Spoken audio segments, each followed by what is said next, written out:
Hello everyone, this is David, Fairly Secret Music. I have not done a video in like 2 weeks or more. I'm not even sure how long it's been. All you metal guys, you can just stop watching right now because this whole thing is going to be about basically like 70s and 80s folk music and stuff like that. So,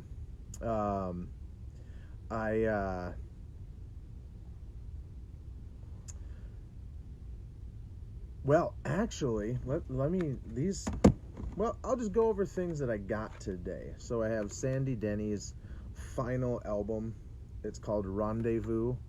This is actually a little bit more jazzy than some of her other stuff, but she sang with Fairport Convention, Fotheringay, and then Fairport Convention again. Had a bunch of solo albums, like 4 solo albums. Died from a fall, and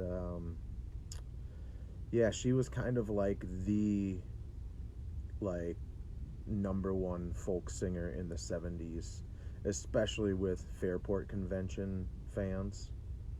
So got this one. I got the album. She did 3 or 4 albums with Fairport and then left, did another group, which I will show you, then solo albums or whatever. I don't know the timelines of everything, and then went back to Fairport. So this is with her husband, or ex-husband, Trevor Lucas. This one is called Rising for the Moon. I still need 2 of the old school Fairport albums, and those are Angel Delight and Babacom Lee. That is this one and this one. And this is actually a cool catalog that Island gives in all these reissues. It shows all the ones that have been reissued. And I do have all the Island reissue remasters on stuff. So I have not even listened to those 2. This, however, I have listened to the first disc. This is a 4-disc set. Let me see if I can get this into a spot where there's not a lot of reflection. Fotheringay was, that's an unfortunate name, by the way. This is Nothing More box set. I wonder if I just stand it like this. That's a little better. It has 4 discs. The final disc is a DVD. It has 4 songs from German television. This could have been just like an unboxing. This is all the artwork, which is super cool. That's her husband. That's Sandy Denny.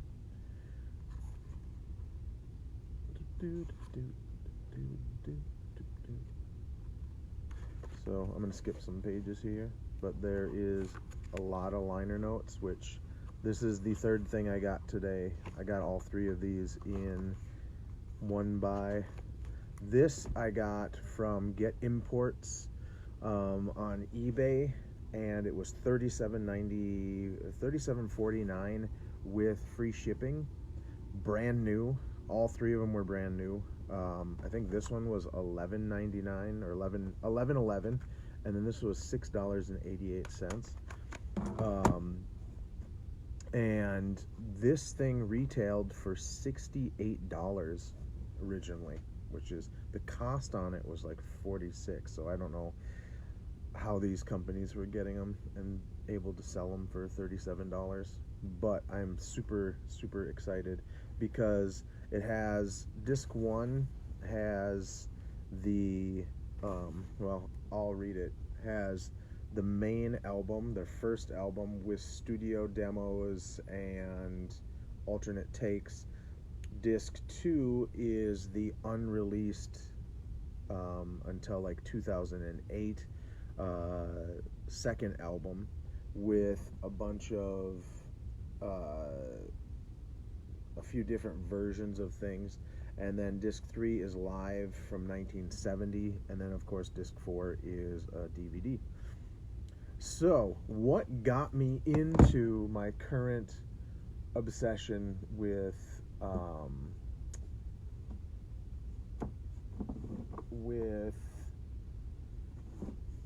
folk music? And that was this. I have loved this cover or been intrigued by this cover because it reminds me kind of Black Sabbath's first album. And there's an album called Spring, or a band called Spring, that are a prog band that have a similar cover. This was actually done by Storm Thurgeson, I believe, from Hypnosis. And I thought this was a prog band, but it is actually a folk band, and that is what kind of spurred my rekindling of folk. Now, I didn't have to go out and buy a bunch of stuff because I already had a folk rock phase that I really got into. And in this, I'm mainly covering a lot of British folk rather than American. There is some American folk, but it's mainly 70s and 80s. I'm not covering like Crosby, Stills and Nash or Bob Dylan because I don't know why. Because I created a folk section in my CDs and I didn't feel like putting those two artists in there. I did keep Richard Thompson in it, even though he moved on and is more of a a rock guy or a pop guy or whatever. But this band, this version has 2 discs, which is cool because there is remixes rather than just remasters, which I think is cool. I'm trying to keep this. I just organized all my CDs, so I'm trying to keep it where I don't have to take them all out. I'm just grabbing them one at a time. So it was the Trees. Originally, I got into Fairport Convention. This album cover really intrigued me, so I kind of had to see what this band was all about. And then I realized Richard Thompson was in the band, and I think I had already been slightly interested in Richard Thompson at the time. So, in order,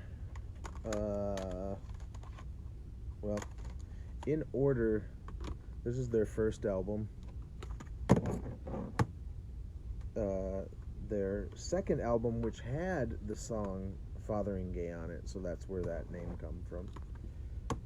And this was the first one with Sandy Denny. Richard Thompson is on all of these Fairport. This one is called Unhalf Bricking. There's too much to talk about individual songs, so I'm just going to show you. Legion Leaf. This is probably the most people's go-to or favorite Fairport album. And then the last album with Richard Thompson was Full House. Let me double check that. Yes. Yep. But then he ended up having a bunch of solo albums that had Dave Pegg, Dave Maddox, who both have played with Jethro Tull later on in the late 70s and early 80s. He had Sandy Denny playing on a lot of his stuff.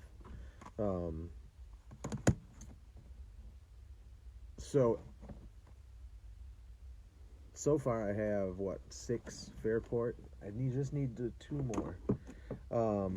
The other guy, let me do this. Show you the other Sandy Denny stuff I have. There is a live disc that, I don't know where I put it. Oh well. Around the same time I got all those Fairport albums, I got Sandy Denny's first solo album. And some things I will tell you. The song "Late November" is fantastic. I was hooked the first time I heard that. Then there was a lot of time where I just only had this Sandy Denny album. Then I found this one for $3. It is the Island Remaster. The one thing I don't like about my new Rendezvous CD is it doesn't have one of these slipcases. And I'm not really a big fan of these slipcases, but I have three that do have them and three that don't. Um, just recently got this, haven't even gotten a chance to listen to it. This is called Good Old Fat Like an Old Fashioned Waltz. And this album, she kind of does a little bit more jazz kind of influenced things. Um, there was one song on Rendezvous that really has an awesome bass line, and that was kind of what kind of pulled me in to it. I just put on this flannel because even though it is like 79, 83 or something like that outside, it is super freezing down here because we have the AC on. Best of the BBC recordings. This is just a best of disc that takes like the highlights from I think it was a 4-disc box set. Let's see. The other guy who metal guys might like recognize this. The band Boris actually did a kind of play on this cover, and every time I see that Boris album, I'm like, oh, cool, Nick. Oh no, that's just Boris. This album, it's called Brighter Later, and it's funny because he kind of mumble sings, and it's just so awesome. But also because I watched Man to Man with Dean Lerner, there's a episode with a folk singer named Merriman Weir that is hilarious, and there's a song where he sounds exactly like Nick Drake, and it's super awesome, and what will happen in the morning when the world goes cold and then you can't look out in the morning? Or something like that, it's just like so great. So this, I believe, was his last studio album. um, Pink Moon, people might recognize that song from let's see, what was it? I think it was like a car commercial or something goofy like that. And then 5 Leaves Left. Part of the reason I checked him out and another one I'm going to show is because they were in Rolling Stone's, I think it was 100 greatest albums of all time or something like that. I don't know how many albums they did, 105 or something. Even though I have his three studio albums, he is one of those artists that I got collections just because they had unreleased versions of things. Like Time of No Reply has 10 previously unreleased tracks, 7 completely new songs, plus 4 last session tracks. I mean, how can you go wrong with that? And then he did an album called The Family Tree. Well, they did a collection called The Family Tree, and this is all of his demos that he did before he made his first album. And at the bottom of that stack was Sandy Denny.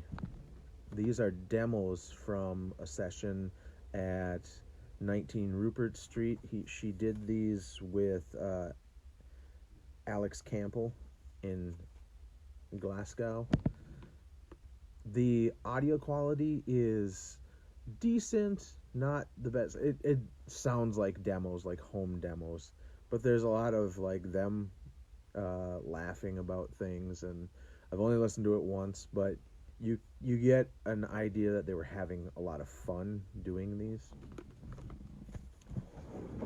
So let me do this. One of the other artists that was in that 100 or 100 and whatever albums you should listen to, like greatest albums of all time, was Vashti Bhuyan, Just Another Diamond Day. And this thing is awesome because it has a bunch of extra tracks. Well, 4 extra tracks. But it comes with swanky posters, which I think if they just put the poster in and that was it, that would be irritating. But there is complete lyrics, liner notes, and yeah. So I found one of these. I bought this one at Cheapo Records in Minneapolis, and for $7.99 or something like that. And then I found this in a dollar bin, and I was like, you know what? I'll find somebody who needs this, and I've yet to find somebody who needs this. So this is kind of a crazy thing. Amazing Blondo. This is 2 albums from, I believe, let's see if they 1970 and 1971. Whoops, sorry about that. And these guys, well, this pretty much sums up. I mean, they look like they sound like minstrel type music, but it's really fun and very folky, minstrelly. So I'm trying to keep everything in alphabetical order. This was an amazing find that I had. Silent Passage by Bob Carpenter. All you vinyl guys, they did reissue this a few years ago. If you are into folk or this acoustic stuff, this is awesome. It's so great. It also has Lee Sklar on bass on most of the tracks, or at least half of them. He was a Canadian songwriter, and this album really never saw the light of day while he was alive, I don't think. It might have been released once. But if you're curious, listen to Bob Carpenter, Old Friends. That song is fantastic. Let's see. There we go. Another folky singer who had one release, Susan Christie. What is this called? A Painted Lady, or Painted Lady. This has a lot of strings in it. This is her only album that I know of, and worst cover ever, because I've seen a actual picture of that without having like the painting on top of it, and it's a great picture. I don't know why they just didn't use that. Here's a fun little band called The Dead South. This is more along the lines of the kind of folky but more bluegrassy kind of stuff. But I showed this to my wife, and she's like, "Oh, yay, it's hipster bluegrass." This guy actually plays cello, but he plays it strapped around him, from what I've seen. I would say give In Hell, I'll Be in Good Company. That would be a good kind of introduction to the Dead South. Let's see, who else here? This guy I kind of accidentally stumbled on. David Francie. Yeah, that's how I pronounce it. David Francie. He is, I believe, Canadian. Yeah. And this album was actually put out on, where was this one too? Oh, so these Well, these two were put out on Red House Records, and Red House Records is a label from Minneapolis. Uh, but I really enjoy him. He is very like what you call traditional folk. Well, not traditional because he writes his own songs, but kind of what you would think of folk music. And just these are the three that I have. This one actually has a Ginkgo Coffee presents David Franzansi um, Sunday, March 27th. I'm assuming, let's just say it was 2003, but it looks like he signed it. John, all the best from the rink.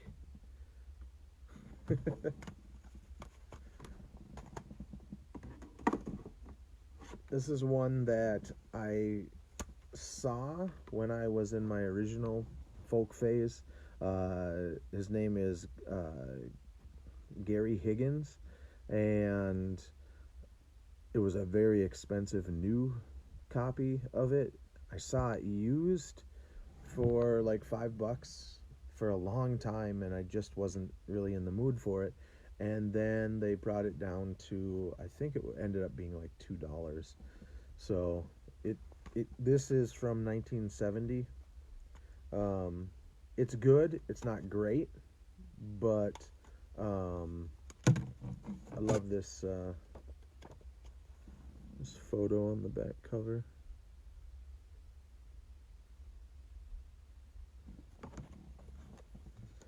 Oh, let's see. A band that, well, I will get to them after this.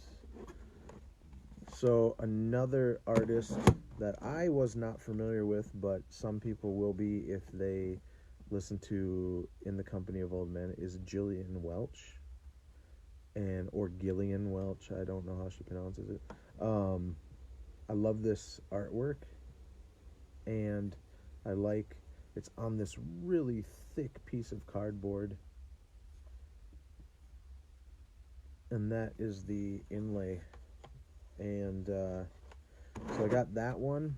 This is her newest album, which came out in 2011, and this is her very first album, which was produced by T-Bone Burnett, which to me is a plus. This came out in 1996. She only has like 4 other ones. She's done other projects with the guy that is on these.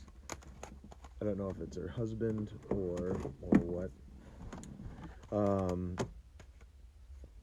this was a band that I wasn't gonna get, but I kept on thinking about them and decided, yes, I will. Um, they are possibly best known for the fact that they had a song called Light Flight, which was the theme song to the very first BBC, the first BBC color. Where is that? Sorry, the first BBC color series called Take Three Girls. It was the TV theme. Possibly not their finest hour, but I mean, that song alone has, let's see, what did it say? In here someplace it talks about time signatures, which I thought was interesting. Oh yeah, the time signature varies between 5/8, 7/8, and 6/4 in the middle. So that's kind of cool. That made me more curious too. Um, there is one guy that sings in this band, not so much on this album, but on this album, and he's got that kind of traditional folky sound to his voice, which is a very acquired taste, and it's not quite in my wheelhouse yet. I like guys like Richard Thompson or Sandy Denny. Um, and the very final Pentangle CD that I have here is Cruel Sister, and this is 5 songs total, and all of them are traditional folk songs. So let's see. I did get Gordon Lightfoot, Gord's Gold. Everybody already knows that, right?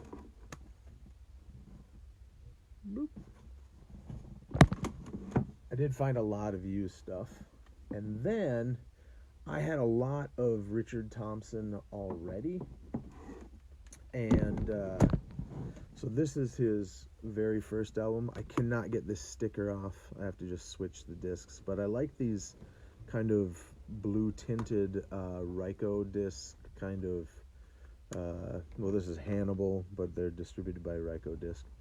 But this is Henry the Human Fly, Richard Thompson as Henry the Human Fly. But this album has, you know, Sandy Denny. Oh, I thought this one had more people on it. It has a bunch of people on it, but I thought it had more Fairport Convention people on it. And then Richard Thompson went on to doing a bunch of albums with his then wife, Linda. I Want to See the Bright Lights Tonight. I think this one, and let's see, they have Hokey Pokey. This one, the artwork always, I kind of like this. Kind of looks like should be out in the desert. They actually both do. I like Linda's voice, but I like it better when Richard sings. Let's see. First Light, which I found out that this thing is actually quite expensive, like $38 or something crazy like that. This is the other one, Shoot Out the Lights. I think this was their last album together. I'm missing Sunny Vista on CD.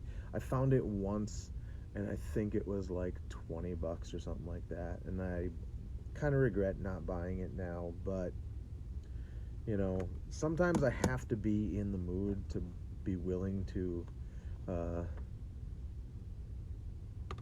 buy stuff. I've passed on a couple things that I totally regret. This is cool. This is Richard Thompson live and solo in New York in '82, and my brother's favorite song by Richard Thompson is When the Spell is Broken. And he went to see him recently and said it was really good, but he was disappointed that he didn't play When the Spell is Broken. But by the time you see all these solo albums, you're going to be like, what the hell, you know? Of course he's not going to play that, you know, when he has so many. Hand of Kindness. This has Simon Nicol, who was in Fairport Convention. Here, I'll put this up so you can tell what I'm talking about. This has Simon Nicol on guitar from Fairport Convention, Dave Pegg, bass, Fairport, also Tull later on, Dave Maddox, drums, Fairport and Tull. So you got Richard, Simon, Dave, and Dave. All you needed was Sandy Denny to be on this album, and you would have Fairport Convention back together again. This is the album with When the Spell is Broken. It's called Across a Crowded Room. That song is really good. I'm gonna get to the one album that I think is the coolest kind of introduction besides Daring Adventures. I really like Daring Adventures. I like his 80s stuff, like his early 80s stuff. Early 80s stuff is kind of weird because like Peter Hamill stuff has a totally different vibe from the 70s and the like later 80s and 90s, because there's so many new things with technology, and it kind of made each recording kind of that time, for better or worse, you know. But I really like this. So, let's see. see here. This one also is really good. Richard Thompson, Amnesia. But this is the album, like, if I was going to tell somebody to get one Richard Thompson album, it would probably be Rumor and Sigh. Because Read About Love, I Feel So Good, I Misunderstood, it's a hat trick of awesomeness right at the beginning of this album. A lot of people in the 90s will recognize this. This is Mirror Blue. Now, this came out in 1994 when I was working at a record store, and I remember seeing this all the time. And I really loved working at a record store in those days, because we would have like 3 people waiting to listen to CDs. We were constantly busy. It was so great. And now it, although the stores are busy, but it's totally different clientele, kind of, and they're all about vinyl and stuff like that.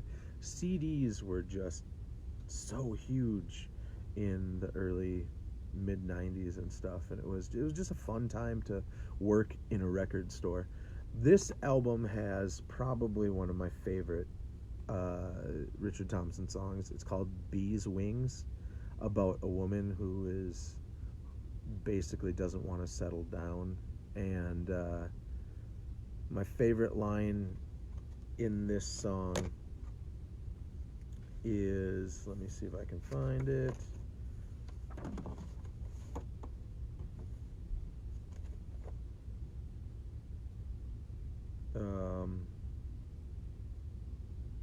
Let's see. Last I hear, she's sleeping out back on the Derby beat, white horse in her hip pocket and a wolfhound at her feet. And they say she even married once a man named Rami Brown, but even a gypsy caravan was too much settling down. Man, see, and that's the cool thing, because that's a total folky song, and it's so great. And you can find this album really cheap, used. So awesome. This was one of the first things I ever got by Richard Thompson, You, Me, and Us. It is a 2-disc set, and there are some differences between, I can't remember exactly. There's a song called Razor Dance, and I think one's an electric version and one's an acoustic version, and that is really cool. Mock Tudor is awesome. It has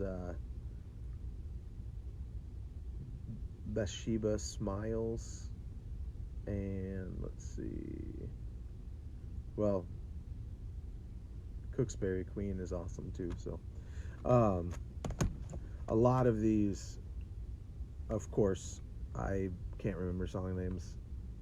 Some stand out, like Gethsemane on this album. Old Kit Bag is awesome. Front Parlor, what is this called? Front Parlor Ballads. I don't know if I've listened to this all that much. Sweet Warrior. This is a cool album. I remember really liking this. I just can't remember which songs were the standout ones. This album is called Dream Attic. It is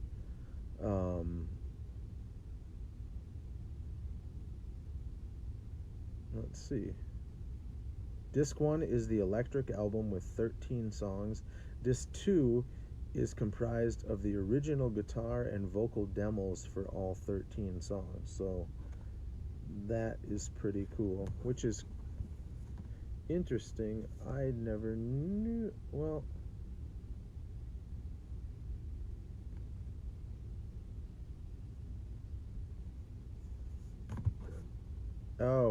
okay. Interesting. I thought it was, I wanted to say this was live, but correct me if I'm wrong. If you know about Dream Attic, tell me. I'll have to look it up on Wikipedia or whatever. Because, and what confuses me is he has an album called Electric, and this is the 2-disc version. And hopefully this isn't a boring video. If not, or if it is, then oh well. It's got a bonus disc of 7 songs. He has 3 versions of Acoustic Classics. I can never remember which one I have. Well, whenever I see them, I'm like, oh, I should probably check to see which one I have and get the other 2. But the artwork is pretty minimal. Just the disc kind of slipping in there. I think I got this for like $3 or something, goofy like that.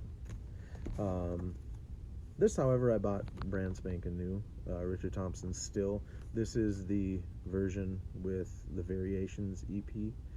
And I know a few people were kind of unimpressed with this album. I thought it was pretty good, but I haven't listened to it a ton. And then he has a new album called 13 something that I have yet to get. And last but not least, let me see here, the Richard Thompson Band, live in 1994. He did a couple albums with Danny Thompson, who is an upright bass player. And Danny played in Pentangle, actually. And then a really weird band. This is French, Frith, Kaiser, and Thompson. So it's John French, who was the drummer for Captain Beefheart, Fred Frith, who was in John Zorn's Naked City, and earlier than that he was in Henry Cow, did a lot of solo albums. I'm not sure who Henry Kaiser is. And of course, Richard Thompson. And there you have it. That is all the folk stuff that I've been listening to like a crazy man. I basically have put everything on my iPod, and that's all I've been listening to. I am super excited to dig into this and these 2, and hopefully there's some folk people out there who are like, hey, that was a cool video. Oh well.